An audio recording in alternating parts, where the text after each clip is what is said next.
What's up, y'all? It's your boy T9, the Prince, back with another message.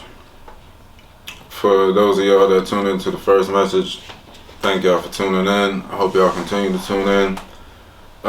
For those of y'all who do know me or don't know me, and this might be your first message, I'm not a pastor. I'm still learning, and I'm still studying. But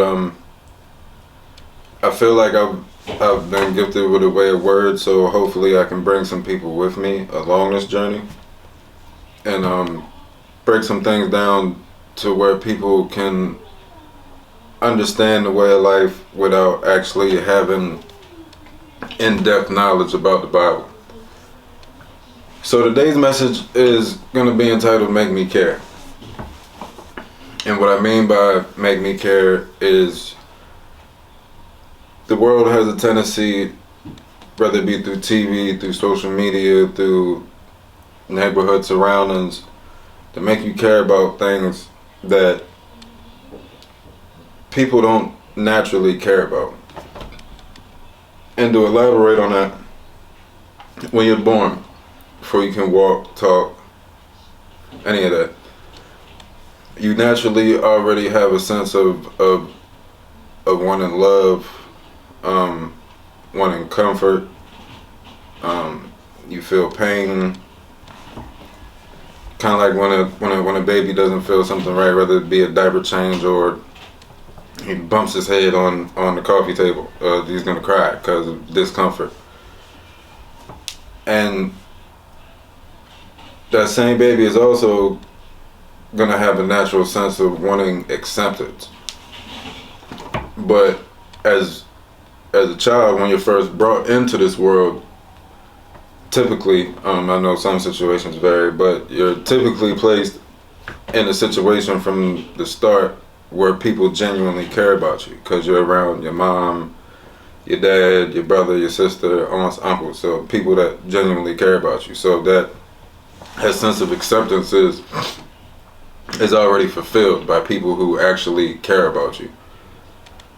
But as life goes on and you get older, you start being around different people. You start going to school, going to work, going to clubs a little bit later in life, and then you still need that sense of acceptance because everybody's spirit naturally wants that, which is fine.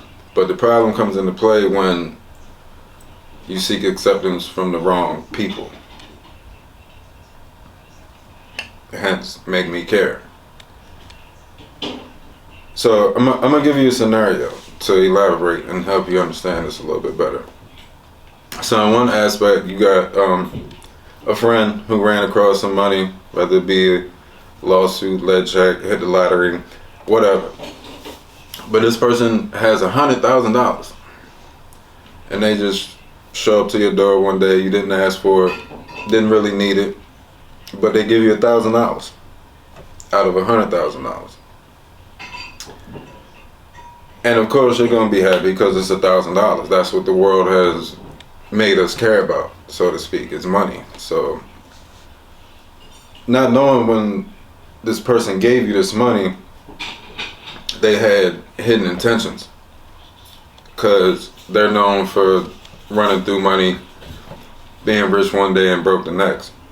So their intentions when they give you this money is, all right, yeah, I already know I'm gonna run through this, so now that I gave him this $1,000, he owed me one. So when I call him and need something, he can't say no. That's the devil, so to speak, for this conversation that we're having. That's my example. That's the devil. So then, on the other hand, you got an actual friend, someone who genuinely cares about you. This person only has $20 to their name, and you find yourself in a bad spot. You're going to work, taking care of your family, doing everything that you need to do, and this person is somebody that you reach out to, like, well, I just need $10 to get to work. I just need gas to put in my car. And they give it to you. No, this person only has $20 and they genuinely care about you. So they sacrifice half of their money for your well-being. Now, figuratively speaking, we're going to say that's Jesus because of the sacrifice. So as life goes on, you become closer to the person who gave you this $1,000 because it's $1,000, right? That's what the world has made us care about. It's money. So as you're hanging with this person that gave you this $1,000, because now he's your best friend because of the material gift that he's giving you, the friend who gave you the $10 out of his 20 now needs a favor. You know what I'm saying? Now this favor might be bigger than the $10 that he asked you for, or that he gave you in the past. But now years have went by and you've forgotten about this $10 favor. And in your mind, because you're so caught up in the world, and it's like, oh, that was just $10 to get to work. I don't really owe him nothing. You know what I'm saying? Ignoring the fact of the sacrifice that came with it. So you end up forgetting about the favor that actually meant something for the favor that meant something to you in the material world. How many of us do that on a day-to-day basis with God? Forget times that things really went your way at a point of need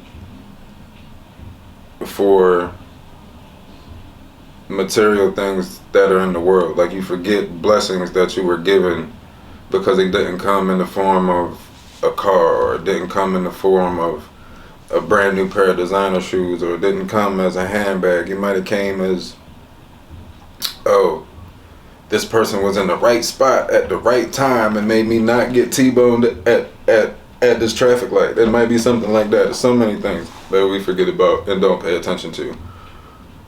But also along with that, how many of us find ourselves doing things in our life to try to either keep up with a person that we envy or be like a person we admire, instead of paying attention to the way of life or the spirit?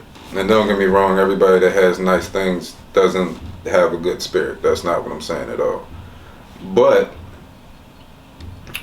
9 times out of 10, they do have something that you don't have. Whether it be discipline on how they spend their money, or whether it be the work ethic to get them to where they were at. Their way of life has gotten them to where they're at. Not the shoes that they have on, not the car that they drive. Those are just materialistic things to show the success. So I guess what I'm saying is I encourage people more so to focus on the way of life than the image of what people make their lives look like. Because everybody that has what you want doesn't have what you want.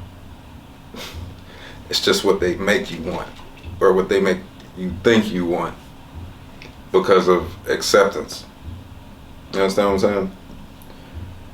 So I was reading earlier and I ran across this parable, and I know Christians hate it when you read things out of context, but I got a message behind this one. So we got Luke 5, chapter 36. Says, and he told them this parable. This is Jesus speaking. Said, no one tears a piece out of a new garment to patch an old one. Otherwise, they will have torn the new garment, and the patch from the new will not match the old. And no one pours new wine into old wineskins. Otherwise, the new wine will burst the skins, the wine will run out, and the wineskins will be ruined. No new wine must be poured into new wineskins, and no one after drinking old wine wants the new, for they say the old is better. Now, like I said, that was out of context. But what I got from that was so many people try to patch old wounds with new materials. And what I mean by that is, how many people do you see that don't have a car but got $1,000 pair of shoes? Or don't have a house but got a bunch of jewelry? To me, that would be patching old garments with new fabrics. You understand what I'm saying? Instead of focusing on the way of life that you need to be living to just have a whole new outfit. Hopefully that didn't go over your head, but make sure you're caring about the right things, and don't let them make you care about things you don't actually care about.